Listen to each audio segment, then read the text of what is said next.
Quero já cumprimentar a todos. Me chamo Cleilson, estou como professor temporário do Instituto de Educação do Ceará. E o nosso evento de extensão, que tem como temática, ansiedade matemática em professores e os impactos no ensino, é uma das ações do nosso projeto, chamado Pra Todo X, uma iniciativa de inclusão e equidade de gênero na formação das normalistas com ansiedade matemática do Instituto de Educação do Ceará. E para estar conversando um pouco com a gente, nós vamos chamar a Larissa. A Larissa, que ela é psicóloga neurodiversa e ela trabalha com descalculia e TDAH. Ela também é especialista em neurociências e educação, pelo Instituto Sapiens. Então, vamos convidar a Larissa, para se fazer presente. Larissa. Boa noite, pessoal. Boa noite, Larissa. Já quero deixar registrado, que é um prazer ter você aqui. Fico muito feliz por você ter aceitado o convite, e ter disponibilizado, ter achado um tempo para conversar com a gente um pouco a respeito desse tema, e essa preocupação, principalmente com os professores das séries iniciais, que possuem ansiedade matemática. Então, já quero dizer que boa noite e é um prazer ter você. Obrigada, professor Cleilson. É um prazer estar aqui. Pode falar. Tá certo, pode falar. É um prazer estar aqui conversando com vocês, futuros formadores, sobre um tema que é tão caro para a gente, Para mim, enquanto psicóloga neuroatípica, e para mim, enquanto vice-presidente da Associação Potiguar de Dislexia, Descalculia e TDAH. A gente fala muito na nossa associação que o único jeito de colher a inclusão é plantando informação. E vocês, professores, vão ser multiplicadores do que a gente discutir aqui, que a gente espera conversar e plantar uma sementinha de inclusão, de acolhimento na temática da matemática, que é o assunto de hoje. Como o professor Cleilson falou, eu sou psicóloga de formação, tenho uma especialização na área de neurociência e educação, terminei recentemente uma residência em cuidar da saúde da pessoa com deficiência, faço parte como coordenadora adjunta de uma base de pesquisa que pesquisa sobre políticas públicas e diferenças, mulheres, pessoas com deficiência, comunidades tradicionais, e tenho uma formação na abordagem de esquizoanálise. A gente vai conversar um pouquinho sobre isso vai estar imbuído na minha fala. Então, vou passar os slides. Não vou ficar vendo vocês, então peço que, se surgir alguma questão, me sinalizem. Tá aparecendo para vocês a minha tela? Aí, Larissa, eu vou estar saindo aqui, aí lá no finalzinho da palestra eu volto, tá? Tá bom. Então, acredito que será bastante proveitoso e teremos muito conhecimento a respeito da nossa palestra, tá? Eu vou estar saindo aqui, eu volto no finalzinho. Tá bem. Pessoal, então, a proposta de hoje é conversar com vocês, professores, professoras, sobre ansiedade matemática em professores e o impacto no ensino. Eu falo desse lugar, a partir de alguém que teve e tem ansiedade matemática, então a gente se aproxima por essa diferença, e é muito, muito importante para a gente estar contribuindo um pouquinho com a formação de vocês, professores. E aí, contextualizando mais sobre o local de onde eu falo, eu estou como vice-presidenta de uma associação que fala sobre transtornos de aprendizagem TDAH. Essa é a nossa equipe, é formada por psicólogos, psicopedagogos, pedagogos, são mães, pais, pessoas neuroatípicas que se juntaram, nessas trincheiras da inclusão para produzir outros discursos no que concerne as possibilidades de aprender e de ensinar de formas mais inclusivas. E aí hoje eu estou aqui falando com vocês, mas a equipe está nos bastidores. Inclusive, Verônica e Rony estão assistindo a palestra também. E aí eu queria começar a nossa discussão com uma provocação, né? Li alguns materiais que Cleilson me mandou de vocês, que vocês produziram, né, sobre essa temática. E aí, sempre que a gente fala sobre o coletivo, a gente fala no plural masculino, né? E aqui hoje eu queria abrir uma exceção como um movimento de fazer a gente pensar, né, sobre isso. Iniciando a nossa discussão e já levantando um comportamento de intervenção. Então, como o Cleilson me disse, que existem meninos, né, homens na turma, mas que a maioria da turma é composta de mulheres. Quando eu me referir ao coletivo, eu vou me referir a partir do feminino. Então, sejam todas bem-vindas, né, para a gente discutir sobre isso. E aí, a partir de que lugar eu penso sobre isso, né? Vários autores estudam o quanto a ciência, e especialmente a matemática, as ciências exatas, especialmente a matemática, tanto na cultura ocidental quanto na cultura oriental, ela foi feita por homens e para homens. E aí, isso se relaciona com a história da mulher na sociedade de forma geral. É só mais um espaço, né, de dominação desse poder, do poder masculino, sobre as mulheres. E aí tem uma autora chamada Simone de Beauvoir, ela escreveu um livro chamado O Segundo Sexo, né, que ela vai dizer que as mulheres elas são o segundo sexo. E é tão nítido fazer pensar que o primeiro sexo seria o sexo masculino, né, em função dessa dominação nos corpos e sobre os corpos femininos, que isso está explícito na linguagem, né?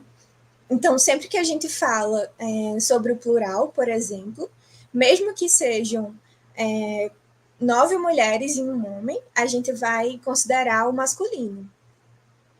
E aí, vários autores têm estudado que isso adentra, né, no campo intelectual. Então, durante muito tempo, a ciência, e especialmente a ciência exata, como eu disse, foi considerada um assunto masculino. E as poucas mulheres, né, que se atreviam a pensar sobre ciência, a fazer ciência, eram perseguidas. A gente vai ver alguns exemplos. E aí, Simone de Beauvoir deixa claro que essa dominação masculina, ela não é destrutiva, ela não é só corrosiva, angustiante para os corpos das mulheres, mas para os corpos dos homens também. E aí ela vai dizer, né, que ainda que seja de formas diferentes, os dois sexos, o homem e a mulher, são vítimas ao mesmo tempo do outro e de si. Então, não é que o homem não sofra nessa sociedade machista, né? Ele sofre, mas são outras demandas que, claro, também precisam de cuidado. Hoje, especialmente, estamos falando sobre a ansiedade matemática em mulheres. E aí eu queria perguntar para vocês, vocês acham que é um exagero afirmar isso? E queria que vocês comentassem brevemente aqui no chat.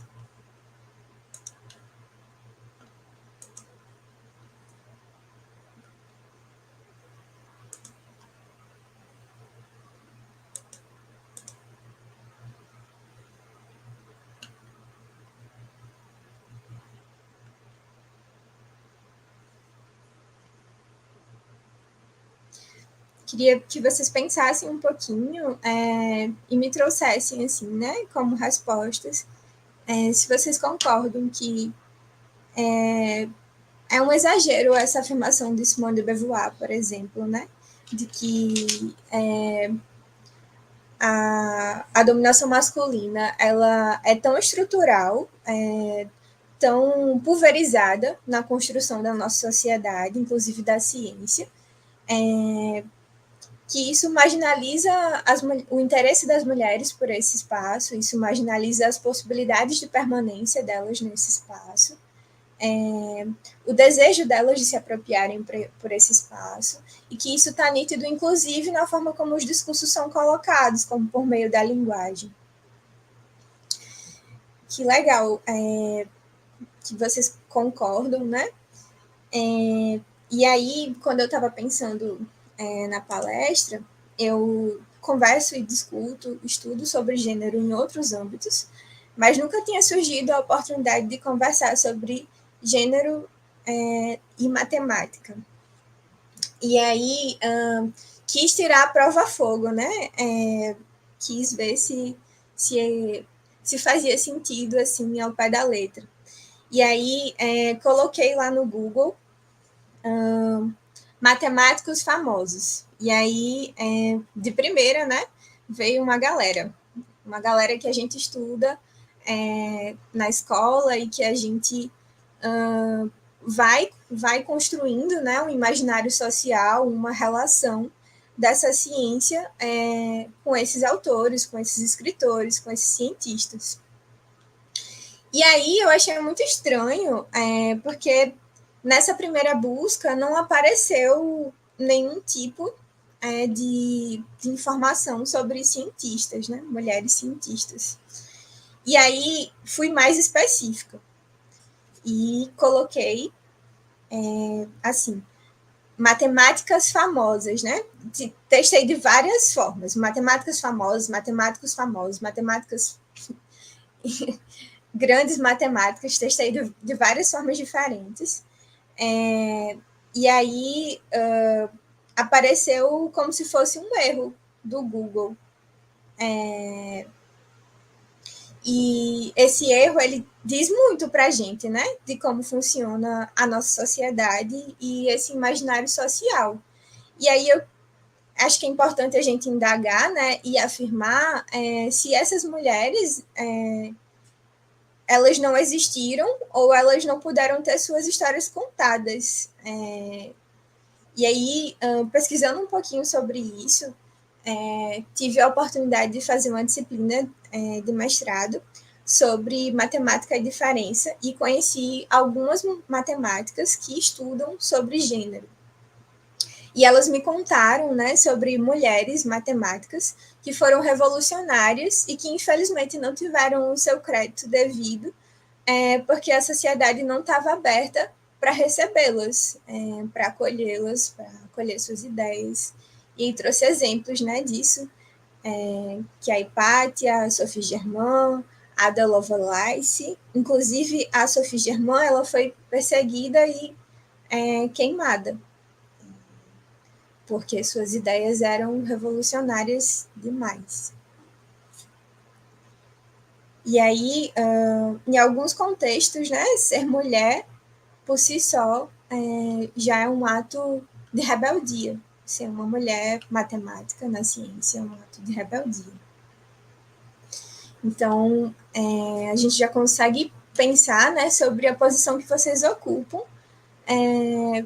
e o quanto é difícil, né, contrapor essa lógica, esse imaginário social que, infelizmente, traz resquícios históricos para a nossa sala de aula atual, para a formação de vocês e contribui para a condição de ansiedade com a matemática.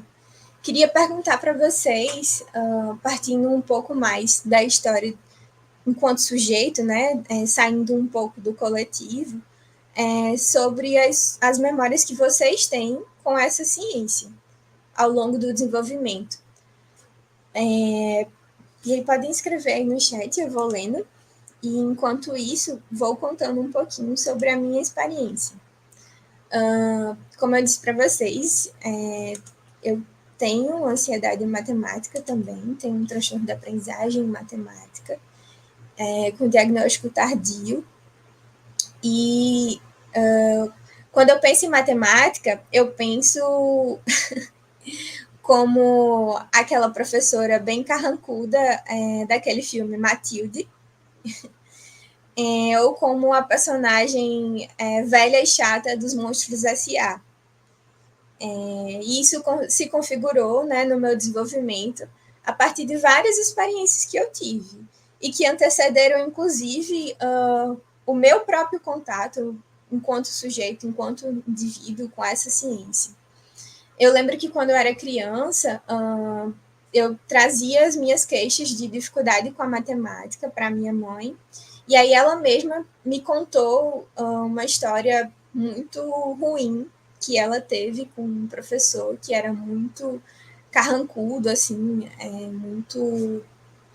muito frio, que tinha um certo sadismo em ver os alunos reprovarem ou se darem mal nas provas, nas avaliações. E aí tinha uma colega dela que era muito esforçada, muito boa, muito inteligente, e essa menina se esforçou muito para tirar uma nota boa na prova dele. E aí minha mãe falou que ela ficava em casa estudando, não saía. E aí chegou o dia de fazer a prova, ela fez, tinha achado que foi bem. E aí, no dia do professor devolver a atividade, né, a avaliação, ele colocou em cima da mesa dela, bateu assim na mesa, né, chamou a atenção de todo mundo, criou ali uma cena de constrangimento. E aí tinha lá uma nota baixa, tipo um 0. E aí ele falou assim, mas não se preocupe, fulana, porque foi o 0 mais próximo de 1 que eu já cheguei a dar. E aí sorriu. E aí minha mãe, quando eu apresentava para ela essas queixas, né, com a matemática, da matemática ser difícil, dela ser uma disciplina angustiante, ela me trazia essa memória que ela, enquanto sujeito, tinha com essa ciência, que era uma experiência angustiante de forma natural, como se não houvesse outra possibilidade. E aí, pensando sobre esse professor, né, a partir das leituras e das discussões que eu já tive sobre isso, me questiono sobre esse desejo dele, né, de perversidade, parece que sentir uma certa satisfação em mostrar que essa disciplina, que o ensino dele ter que ser difícil. Estou lendo os comentários de vocês, muito legal. Uhum. A Cláudia Martins está falando assim, não acho um exagero a sua colocação, apesar desse espaço ainda assim ser visto como espaço masculino, tem mulheres que querem sim também ter a experiência de ocupar desse lugar naturalmente. É verdade, Cláudia, concordo muito. Tem tido muitos movimentos de resistência e de inserção, né? E como a gente viu, existem grandes matemáticas na ciência. Talvez elas não tenham o palco que deveriam, né? Talvez suas contribuições não tenham tanto, tanto espaço quanto deveriam. A Vivian colocou assim, sua colocação não é exagerada, infelizmente é uma realidade. Porém, as mulheres estão nessa luta incansável pelo seu lugar, é verdade. Em vários espaços diferentes, né? Vivian, inclusive, na matemática. Queria que vocês me contassem sobre experiências com a matemática que vocês tiveram. Se vocês têm uma experiência, têm tem ideias positivas sobre com essa ciência a partir do desenvolvimento de vocês, a partir da infância de vocês?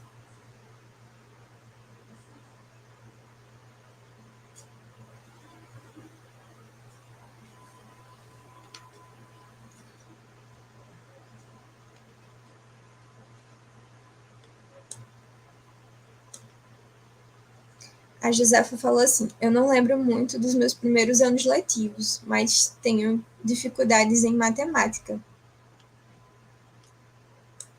Você acha, Josefa, que existe a possibilidade dessa dificuldade vir de experiências traumáticas, ruins com essa ciência?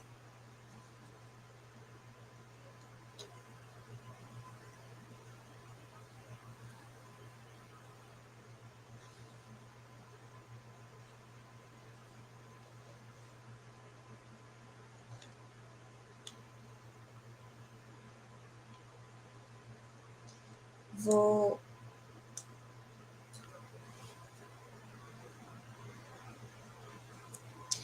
Fiquei, inclusive, curiosa para saber se o professor Cleilson teve experiências boas com a matemática ao longo do desenvolvimento dele.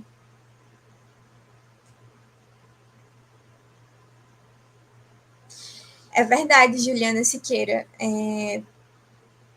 Ela falou assim, né? Muitas vezes essa fala pode ser vista como uma defesa feminista, mas não é bem assim.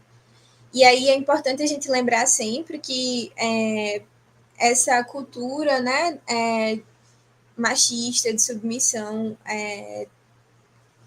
da mulher ao homem nos espaços da ciência, ela não é corrosiva só para os corpos das mulheres, mas ela adoece homens também, né? Por exemplo, homens que têm dificuldades com a matemática, provavelmente são homens que se sentem constrangidos, que se sentem fragilizados, e isso também é um sofrimento que merece atenção.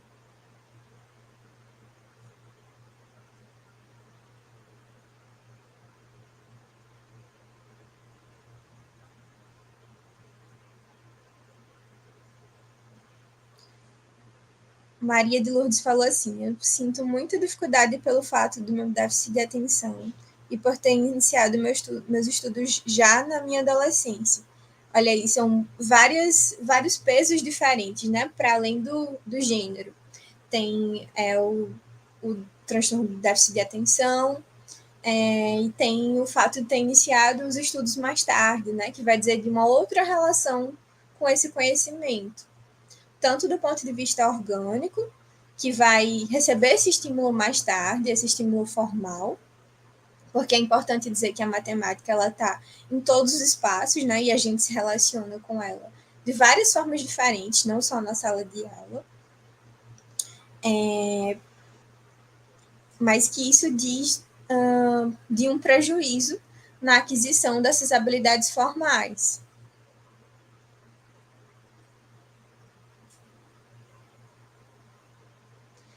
O senhor, professor Cleilson, teve uma relação positiva com a matemática no seu desenvolvimento?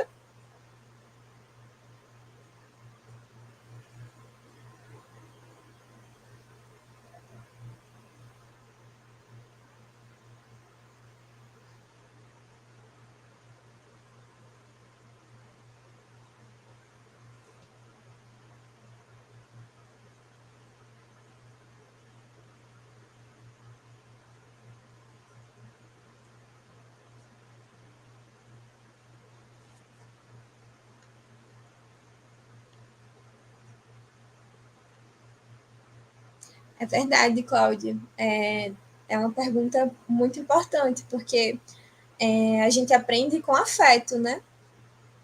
E a gente ensina com afeto também.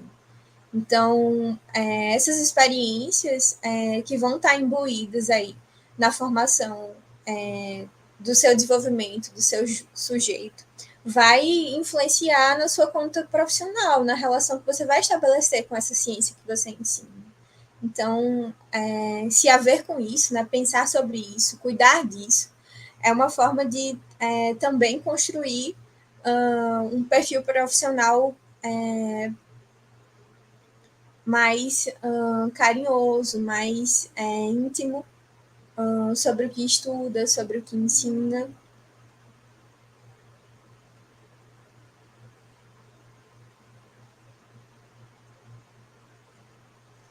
Que legal, gente, vocês partilharem suas experiências. Eu vou avançando um pouquinho e aí já a gente conversa, eu leio as outras mensagens. E aí, O que é desenvolvimento, né? Existem várias formas de olhar para o desenvolvimento a partir da psicologia, a partir da pedagogia. Acredito que vocês devem ver sobre isso na formação de vocês, né? E aí aqui eu trabalho com o conceito de desenvolvimento de Vygotsky. E para esse autor, né, o desenvolvimento ele envolve mudanças. Desenvolvimento é movimento, é transformação nesse corpo, nessa cognição, nesse sujeito, no contato dele com o mundo e consigo mesmo.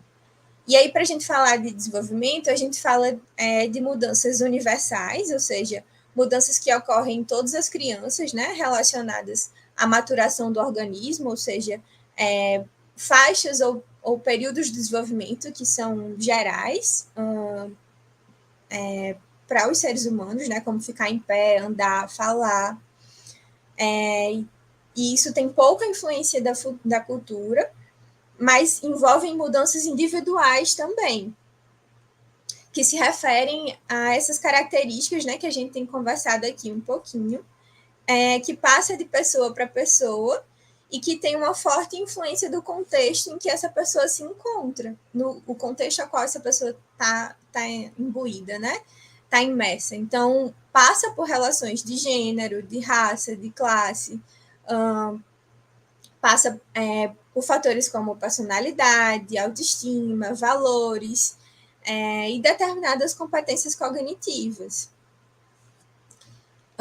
E aí, Vygotsky vai falar que a gente é a gente, mas a gente se transforma a gente a partir do outro. E o que significa isso, né? É que, por mais que essa relação, né, sujeito-mundo, seja uma relação dialética, a gente vai adquirir esse repertório que vai construir as nossas preferências, ou as nossas inaptidões, a partir do que é nos ofertado. Então, a partir dessas experiências que a gente vive com o meio, em interação com as nossas habilidades cognitivas, né, com o nosso repertório cognitivo, vai se construir o desenvolvimento de cada sujeito, em um paralelo que se dá do individual para o coletivo e do coletivo para o individual. E aí, o que seria aprendizagem, né? Ainda na perspectiva interacionista, que é a perspectiva de Vygotsky, né? A perspectiva com a qual eu trabalho aqui. Magalhães e Mendonça vão afirmar que a aprendizagem na escola, né, ela acontece por meio de uma mediação representada por várias intersecções e experiências, essas que nós estamos falando, né, que vão vir de um repertório cultural dos outros em interação com o nosso substrato biológico, os nossos componentes genéticos, né? Alguns autores vão afirmar que o trabalho pedagógico, né, requer o uso de recursos, sejam estes adaptados, quando necessário, de modo a possibilitar ao aluno a aprendizagem. E aí, quando a gente fala sobre a nossa temática, né, de ansiedade matemática, ou seja, de construir uma relação mais íntima da matemática com mulheres e da relação de mulheres com essa ciência, a gente precisa questionar a forma como a gente tem ensinado e a forma como a gente tem aprendido matemática, a forma como essas mulheres têm se aproximado dessa área do conhecimento e de que talvez seja necessário outros recursos, né, outras formas de avaliar, outras formas de construir questões, de fazer atividades, de perceber esse conhecimento na sala de aula e fora dele, que estejam mais próximos da socialização feminina e dessas mulheres, né? Que vai ser um recorte local diferente e singular. Então, por exemplo, tem uma autora que eu conheci, acho que é Bruna tem o sobrenome dela mais à frente, aí eu repito. Mas a Bruna estuda no doutorado como a matemática é feita por homens e para homens, e aí ela analisa, por exemplo, questões do Enem, e aí ela traz, né, várias provas, vamos dizer assim, concretas, de como ela é muito mais atrativa, né, ela utiliza muito mais repertório da socialização masculina, que torna essa ciência interessante para homens, do que para mulheres, né, utilizando, por exemplo, falando sobre carros, sobre velocidade, e que isso vai dizer de um afastamento das mulheres com essa ciência. Isso vai criar, né, um afastamento das mulheres com essa ciência.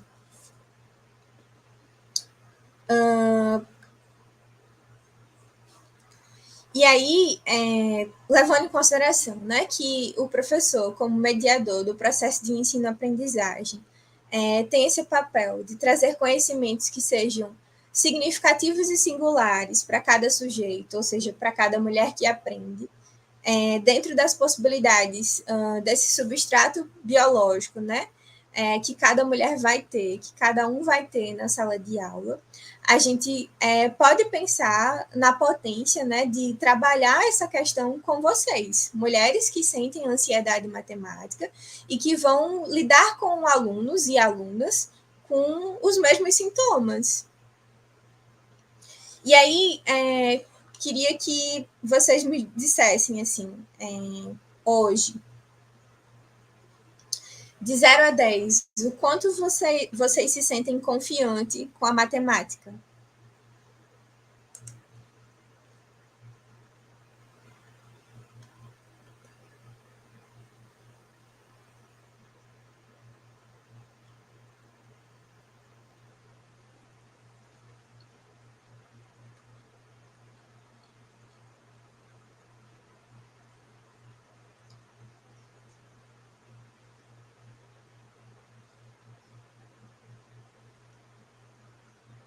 Sete, 7, 8. Olha aí. Eita.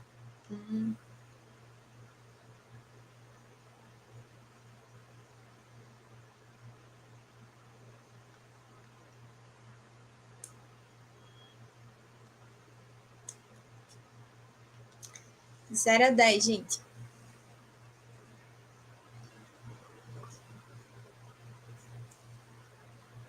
7. Ó, tem muita gente ali na média. 6.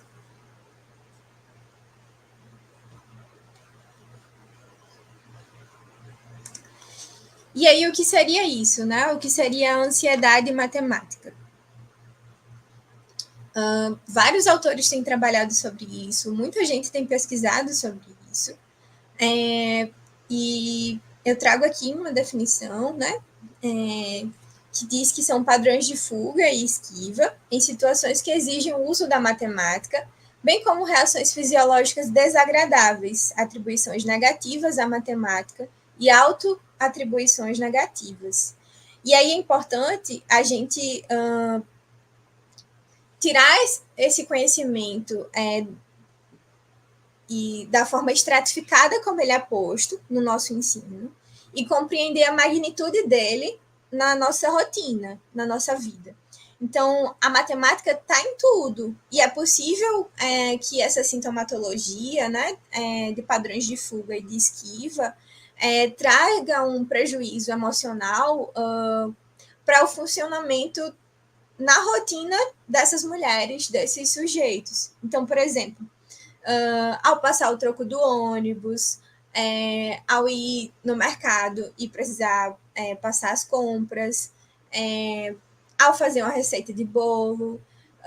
Quando a gente entende que a aprendizagem é um processo multidimensional, né? E que ele se dá em vários espaços, para além da sala de aula, a gente pode compreender também que as repercussões negativas da relação com esse conhecimento podem ter impactos globais na estrutura desse sujeito. fragilizando, por exemplo, as pessoas que possuem a ansiedade matemática por um todo, em vários âmbitos, para além do processo de ensino-aprendizagem curricular, vamos dizer assim. E daí a importância de se haver com isso, né? De estudar sobre isso, de pensar sobre isso. E aí, será que estão pesquisando sobre isso? Sim.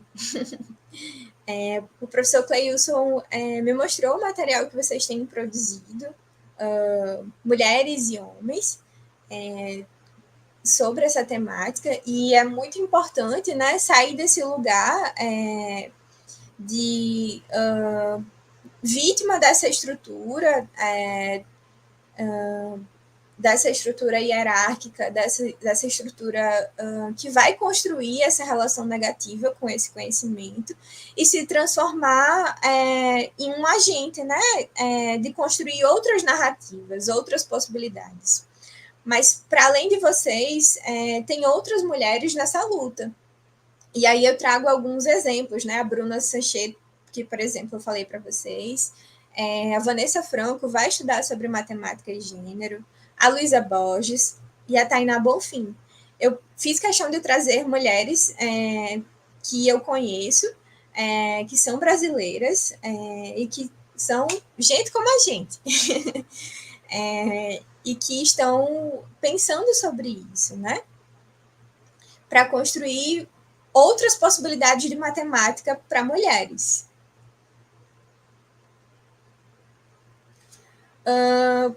Quando a gente pensa sobre o impacto desses processos, né, desse imaginário social, desses processos históricos de marginalização, no ensino da matemática, na sala de aula, na vida dessas pessoas, eu acho que é importante a gente retomar a teoria de Vygotsky, né, que é uma teoria construtivista, e ela vai acreditar, né, que que todo produto mental, ou seja, que todo o conhecimento, ele é um processo inerente a uma autoconstrução do próprio sujeito, quando adquire esse repertório no contato com outros ou com o meio, de forma geral. E aí eu peço para que vocês se coloquem nesse lugar, né, de autoconstrutores, enquanto sujeitos, na relação, no processo de ensino-aprendizagem com a matemática na vida de vocês. E aí que vocês percebam, né, essas referências que vocês tiveram, externas, de experiências ambientais, de um ensino fragilizado, né? Eu vi que algumas mulheres comentaram, que vão se relacionar e atribuir, né, como consequência, essa sintomatologia com a matemática. E aí que é importante a gente entender como ela se constrói para a gente pensar em um mecanismo de intervenção, tanto de vocês como sujeitas, peço a licença poética, mas de vocês enquanto profissionais no contato e no ensino de pessoas com a mesma sintomatologia. E aí há toda uma importância, né, da estimulação ambiental na construção dessa habilidade. Aqui eu quero ressaltar a importância de ver a ansiedade matemática que vocês têm, né, que traz uma baixa autoestima. Eu pude ver, né, muita insegurança em alguns relatos, no ensino e no manejo da matemática, como uma ponte, como uma potência no ensino da matemática com os alunos de vocês. Ou seja, né, as nossas fragilidades, elas não nos tornam menos habilidosas no que a gente faz. Ela pode ser uma ponte, ela pode facilitar a construção do tato, né, do reconhecimento desse aluno com dificuldade na matemática. Ela pode, inclusive, gerar um movimento de espelhamento e de conforto pela partilha. caramba, eu tenho dificuldade com matemática, mas minha professora também teve, ou também tem. E ela está aqui comigo, ela tá junto. E esse movimento, né, de não se sentir sozinho nessa dor, ela gera um movimento, né, um agenciamento coletivo. Diz de uma implicação que responsabiliza alguém mais do que esse aluno por essa dor. E aí a gente sai daqueles do hall, né, dos comentários autodepreciativos, como a gente viu em um outro slide, né, tipo, eu sou burro, eu não consigo aprender. E aí, se enquanto professores, né, no ensino dessa ciência, a gente aprende que qualquer um é capaz de aprender, portanto, que tem as ferramentas, né, os facilitadores que façam sentido, que sejam significativos para esse sujeito, que sejam adequados ao seu funcionamento, ao seu substrato psicológico. Se a gente acredita que o outro pode aprender, é importante que a gente dê o mesmo benefício, né, da dúvida de que podemos aprender, a mesma validade de que podemos aprender com nós mesmos. E aí se faz uma ponte, né?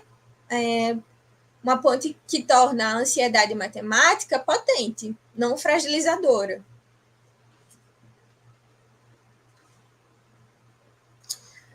Como se curar, né? Eu vi o material que vocês produziram, que traz ideias muito bacanas, amparadas na literatura, na psicologia, né? De que é importante ler o conteúdo. Muitos autores vão dizer que a forma mais fácil de aprender hoje é sistematizar o conteúdo, né?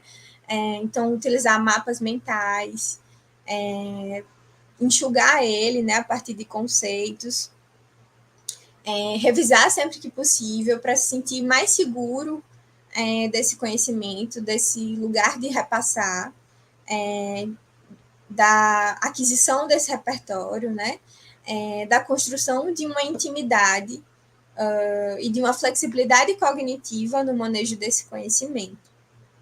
Mas, para além disso, eu acho que é importante a gente falar, eu gostaria de deixar isso como contribuição, de se curar dessa ansiedade matemática ou de se imbricar nesse processo ao se perceber como um autoconstrutor desse conhecimento, né? Então, se apropriar desse lugar histórico, de sustentar, né, que vocês, mulheres que estudam matemática, que vão ensinar matemática, sofreram e sofrem, infelizmente, de uma marginalização, né, no processo de ensino-aprendizagem dessa ciência. E aí, deixando de descaracterizar, né, essa demanda que é coletiva como algo individual. Ou seja, abandonar, né, a ideia de que não se consegue aprender. E aí, uma outra contribuição, né, uma outra via de se curar da ansiedade matemática seria se tornar íntimo dessa ciência, a partir das referências e dos significados que fazem sentido para cada uma. Ou seja, se apropriar desse conhecimento na rotina de vocês, criar uma relação de intimidade com a matemática, quebrando, né, com essa estrutura de saber masculino, que é também uma estrutura de poder, que vai coordenar o lugar que as mulheres ocupam nessa ciência. E indo para o final já, né? Eita, peraí, que bugou aqui. Pronto. A minha linha na psicologia, que se chama esquizoanálise, ela vai dizer que o desejo ele é construtor. de possibilidades. E aí, eu queria deixar para vocês, né, a ideia de que vocês, mulheres, que estão aprendendo matemática, possam bancar esse desejo de aprender. Ou seja, ainda que vocês estejam aprendendo dentro de um contexto social que marginaliza ainda as mulheres, mas que tem produzido narrativas de possibilidades, existe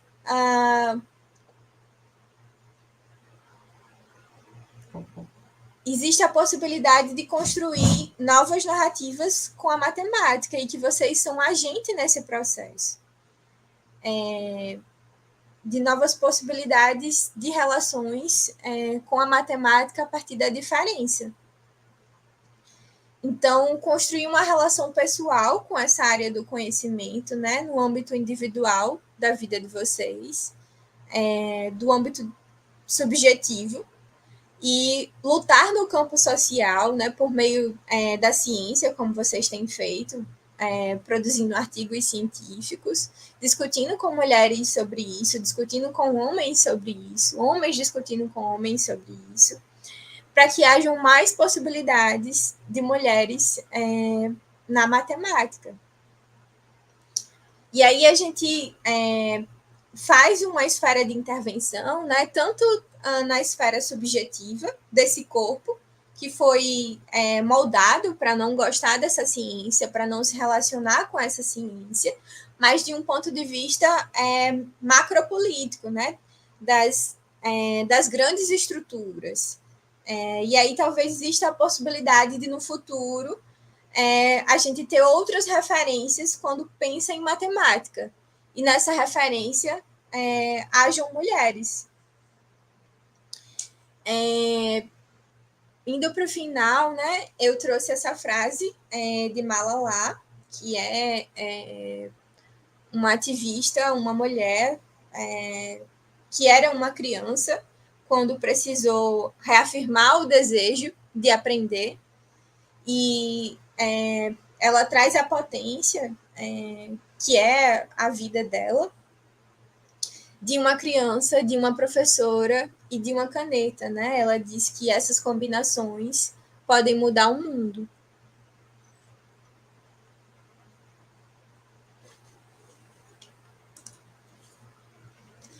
Essas são as referências bibliográficas. Eu vou passar as outras que eu utilizei aqui na fala para o professor Cleilson e vou enviar os slides para vocês. E aí, queria que a gente conversasse um pouquinho mais sobre isso agora. Vou ler os slides, o que vocês comentaram, agora que eu tirei os slides.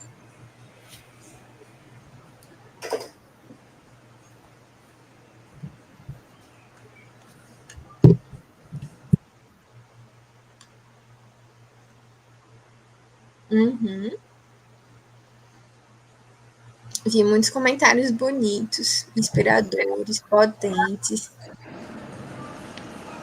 A Rosa falou assim: tenho muita dificuldade em aprender matemática, em compreender, fico confusa.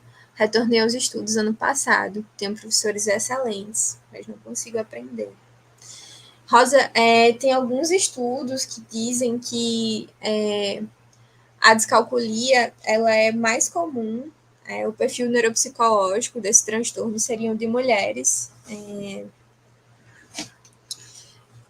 um percentual maior do que de homens. E aí, outros estudos, né, estudos de gênero, vão questionar esses dados, porque existe esse viés de estimulação, né, que a gente tem discutido aqui, de que homens são muito mais estimulados na matemática, no uso do raciocínio lógico, do que mulheres, e isso poderia diminuir um atraso cognitivo de homens com essa ciência, que trouxessem um perfil de fragilidade cognitiva com a matemática e poderia potencializar quadros de transtornos de aprendizagem na matemática em mulheres. E aí o seu relato, infelizmente, é muito comum e precisa de atenção.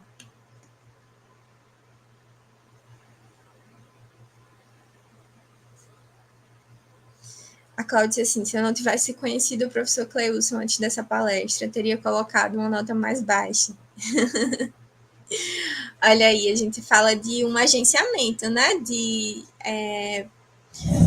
um agente, né, de transformação social que, no âmbito individual, do 1 para 1, acabou produzindo uma transformação no coletivo, ou seja, Cleilson que construiu uma ponte da matemática para a Cláudia, com a Cláudia, acabou promovendo uma outra relação dessa ciência com ela, e que isso vai dizer da relação dela com os seus alunos e com a própria área de conhecimento.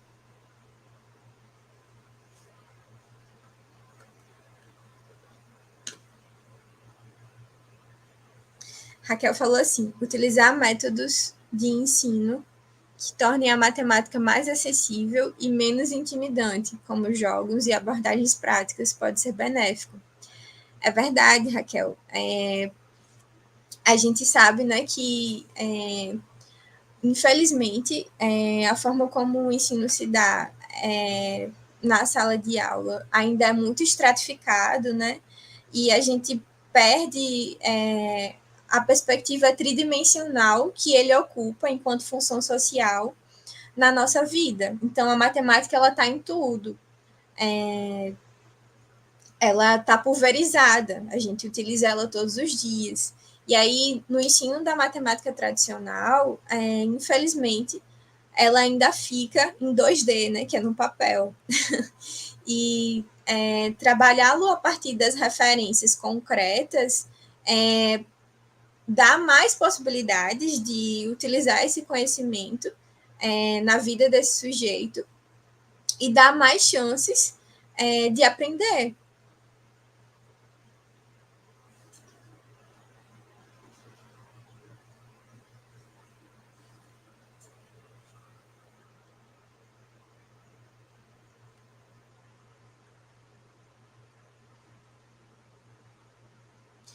Pedro falou assim, parabéns pela apresentação sobre o tema. Esse é o tipo de diálogo que vai mudar o mundo. Tive muitos professores de matemática ao longo da minha vida e reconheço que este não é habitual. É verdade, Pedro. E os homens têm um papel muito importante nessa luta. Um papel de protagonistas, inclusive, né? De desconstruir outros homens sobre isso, sobre essa verdade inventada de que mulheres seriam naturalmente ruins em matemática em relação aos homens, e de receber essas mulheres que estão chegando nesses espaços que são mais povoados hoje por homens.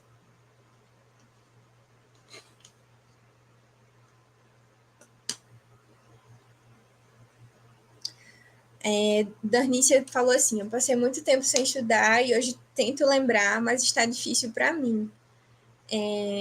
Essas relações de gênero, raça e classe, que vão dizer de evasão escolar, do afastamento dessa pessoa da sala de aula, de outras obrigações para além de ensinar e de aprender, né, como trabalhar, de merenda, de transporte urbano, são demandas que precisam chegar na sala de aula hoje e que ainda não são contempladas no ensino tradicional. A gente também aprende com essas especificidades, e se a gente não leva em consideração elas, fica difícil aprender. Tem um autor que fala, o Durkheim, que ele vai dizer que a sala de aula é o microcosmo da sociedade, ou seja, na sala de aula a gente encontra de tudo, vamos dizer assim, que a gente encontra fora desse espaço. Todas as demandas coletivas que a sociedade abarca estão, em alguma medida, representadas na sala de aula. E se a gente não levar em consideração essas diferenças, né, se a gente não prestar assistência a essas diferenças, isso pode significar o fracasso escolar.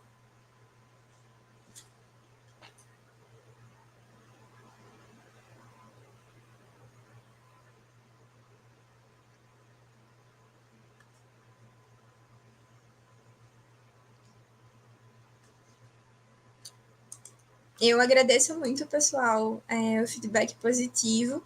Eu me relaciono com esse tema diretamente a partir da minha diferença com a matemática, que aprendo matemática de um jeito diferente, né, por ter descalculia, que preciso dos mecanismos de adaptação para estar na sala de aula, que reconheço a importância desse conhecimento e da falta que ele me faz quando não está acessível. Acho lindo e potente a possibilidade de construir uma ponte, né, a partir do que seria a minha fragilidade, que é a ansiedade matemática, no contato com vocês, que também sentem isso. E aí a gente plantar, né, outras possibilidades, outras narrativas para todas nós.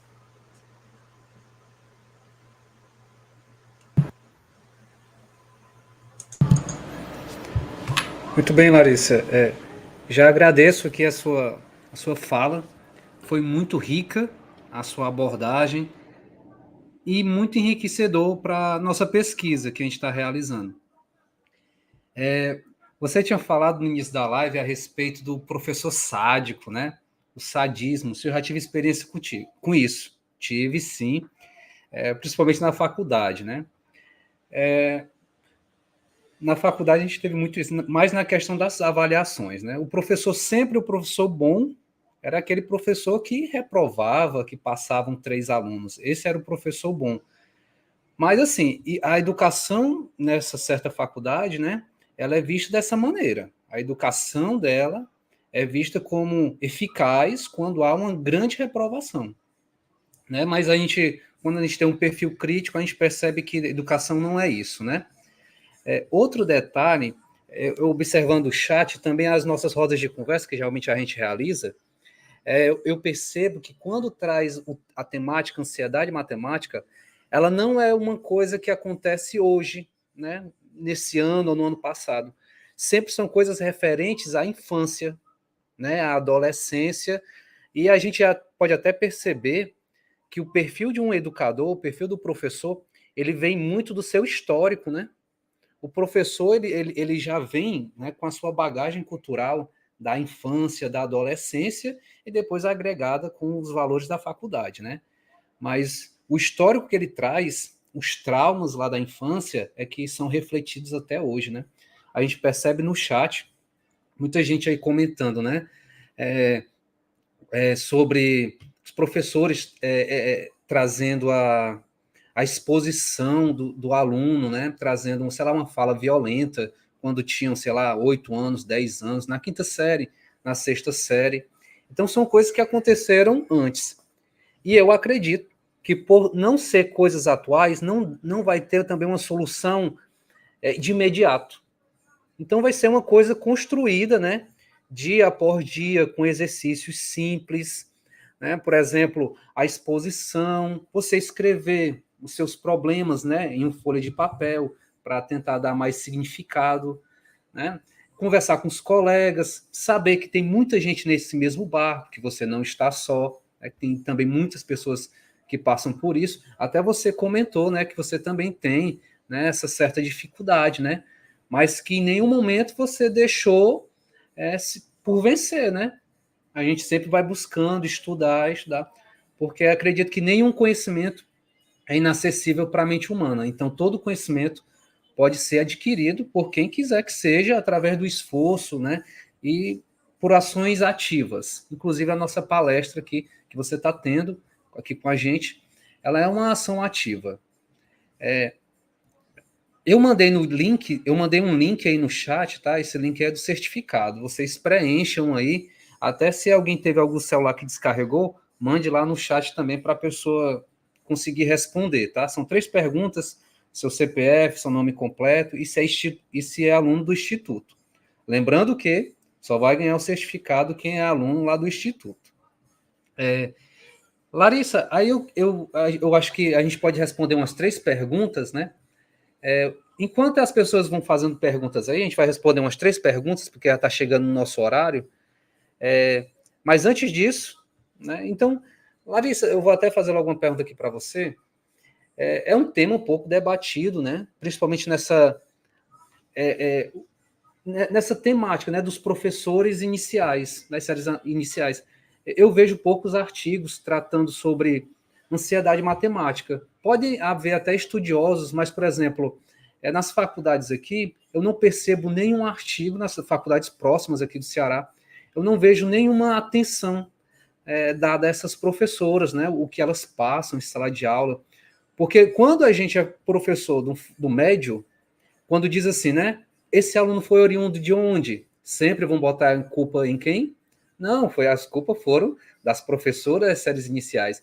Então a culpa sempre recai, né, a responsabilidade grande da bagagem do aluno, se ele vai ser um bom aluno ou não, sempre vem das séries iniciais. Aí eu queria até depois ver por que meio que essas coisas passam desapercebidas. Sei lá, falta de informação. Por que as faculdades elas não têm esse olhar, né, a respeito dessa ansiedade dos professores? Porque geralmente a formação de um professor ela é mais muito técnica, né? Eu vi aqui até algumas pessoas falando que o jogo estimula, né, certos conteúdos matemáticos, mas assim o jogo nem todos, né? Por exemplo, me diga um jogo que vai estimular o ensino de função. O jogo ele estimula o raciocínio lógico, a sua percepção ali, né? Então são coisas que são agregadas à matemática, mas que vai trazer um ensino eficaz. O jogo pode ser que não seja, por exemplo, imagina aí, vai ministrar uma aula e digamos que todo dia sua aula é um jogo, né? Todo dia um jogo. Então isso também não é viável para o ensino da matemática. Então muito cuidado com essa questão do jogo, porque o jogo ele estimula um raciocínio. Aí voltando para a pergunta, Larissa, por que a faculdade geralmente ela não se preocupa com essa parte, né, da ansiedade dos professores? Eu não conheço muitos pedagogos para tratar sobre o tema, mas eu queria até saber de você, por que tem essa falta de incentivo das faculdades a respeito desse tema?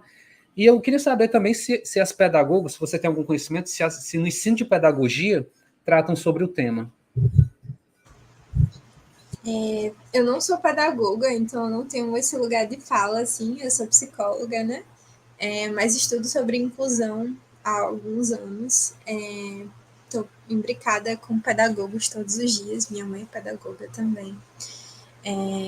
E aí, no que eu já estudei sobre a LDB, né, sobre as leis que vão garantir o processo de ensino-aprendizagem no ensino superior e na educação básica, na formação desses formadores, desses professores, a gente ainda tem uma legislação muito cartesiana, que separa quem aprende de quem ensina.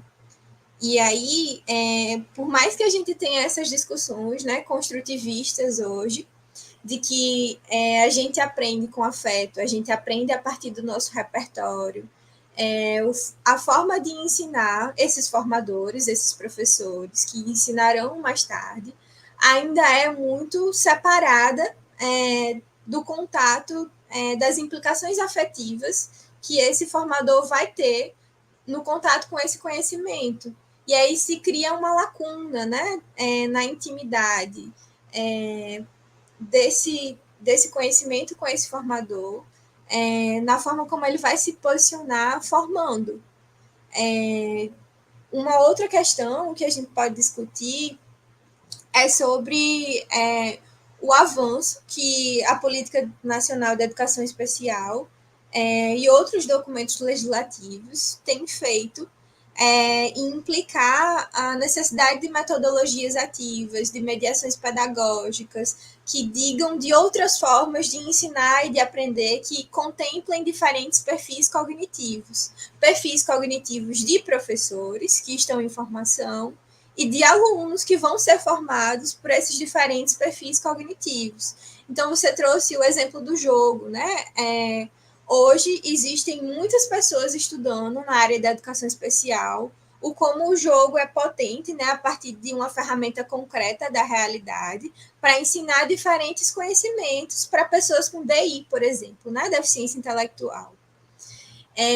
Mas isso não significa que ele vai efetivar o conhecimento, mas ele é parte do processo, uma parte importante, mas que é necessário outros instrumentos, porque o conhecimento é complexo, né? Então, a gente vai precisar de diferentes metodologias ativas para concretizar essa aprendizagem. E o jogo é uma delas, mas não pode ser via de regra. Tem gente que aprende mais lendo, tem gente que aprende mais escrevendo, tem gente que aprende mais simulando, teatralizando, tem gente que aprende mais falando. E aí a gente precisa pensar num modo de aprender e, consequentemente, de ensinar que contemple as diferenças. Então, que saia desse enrijecimento curricular, né, que a gente vê hoje na sala de aula dos slides, da leitura, né? Principalmente da leitura afastada da realidade, da matemática afastada da realidade, porque o conhecimento está vivo. E aí, quando a gente torna esse conhecimento concreto a partir da função que ele tem na vida desses alunos, dessas alunas, a gente faz uma dupla revolução, na minha opinião. A gente dá mais oportunidade de aprender, porque esse conhecimento se aproxima de quem aprende, e a gente contribui para a construção de outras formas de ensinar.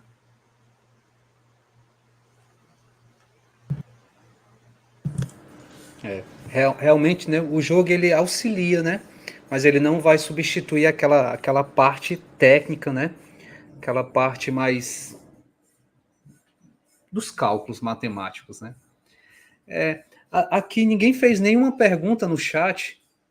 O pessoal está muito calado aqui, talvez preenchendo o formulário, mas até agora ninguém fez nenhuma pergunta.